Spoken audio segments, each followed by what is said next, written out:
শিক্ষার্থীরা তোমরা সবাই ভুলে দিকে লক্ষ্য করো, এখানে দেওয়া আছে স্থানীয় মান। আমি এবং স্থানীয় মান তোমাদেরকে শেখাবো, ঠিক আছে? স্থানীয় মান কোথা থেকে শুরু করতে হয়? ডান থেকে। সর্বপ্রথম কি থেকে? ডান থেকে। ডানে একটা, তাহলে এটার নাম হবে একক। এটার নাম কি হবে?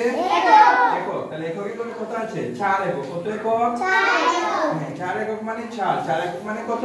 4। 4 একক মানে হলো 4। ওকে, তাহলে এটার নাম কি হবে বলো তো দেখি? দশক। দশকে করে কত আছে বলো তো দেখি? 2। দশকে করে কত? 2 দশক। যা থাকবে তা 2 কি হবে? দশক।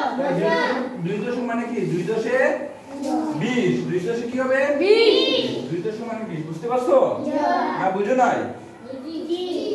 দেখো আবার দেখো তো, এই একটা নাম একক। তাহলে একক 4 একক মানে 4।